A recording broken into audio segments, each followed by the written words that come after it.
ગીર સોમનાથથી મહત્વના સમાચાર સામે આવી રહ્યા છે, જ્યાં ગીર સોમનાથમાં ધારાસભ્ય વિમલ ચુડાસમાએ પત્ર લખ્યો. ચોરવાડ શહેરને તાલુકો બનાવવા માંગ કરવામાં આવી છે.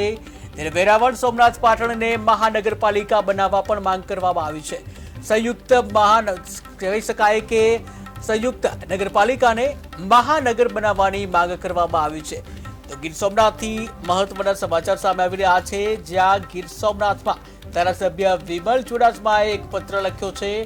આ પત્રમાં ચોરવાડ શહેરને તાલુકો બનાવવા માંગ કરવામાં આવી છે. સાથે જ વેરાવળ, સોમનાથ, પાટણને મહાનગરપાલિકા બનાવવા પણ માંગ કરવામાં આવી છે, જ્યાં સંયુક્ત નગરપાલિકાને મહાનગરપાલિકા બનાવવામાં આવે તેવો પત્ર લખી માંગ કરવામાં આવી છે.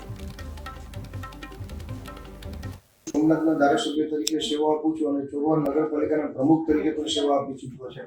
ત્યારે મેં એક પત્ર ગુજરાત રાજ્યના મુખ્યમંત્રી શ્રી ભૂપેન્દ્રભાઈ પટેલને લખેલો છે.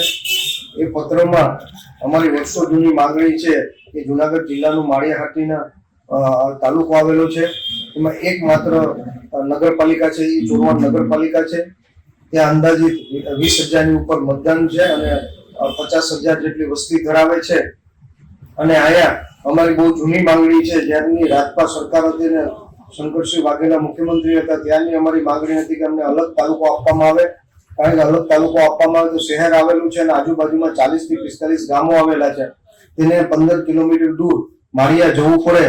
મામલતદારનું કામ હોય, કોર્ટનું કામ હોય કે તાલુકા પંચાયતનું કામ હોય, એના માટે 15 કિલોમીટર દૂર જવું પડે અને 15 કિલોમીટર પાછું આવવું પડે. અને લોકોને પૂરી રોજગારી કે ખેતી આડે સંકળાયેલા હોય અને મજૂરી કામ કરતા હોય, તે આખો દિવસ કરતો હોય છે. તેનાથી અમે જો ચોરવાડ શહેરને તાલુકો આપવામાં આવે તો તેનાથી ચોરવાડ શહેરની આટલી મોટી 50,000 વસ્તી ધરાવે છે અને આજુબાજુના 35 થી 40 ગામડાને તેને ફાયદો થઈ શકે. એટલે વહેલી તકે અમારી અને તમામ આજુબાજુના ગામડા અને ચોરવાડ શહેરની માંગણી છે કે ચોરવાડ શહેરને તાલુકો બનાવવામાં આવે.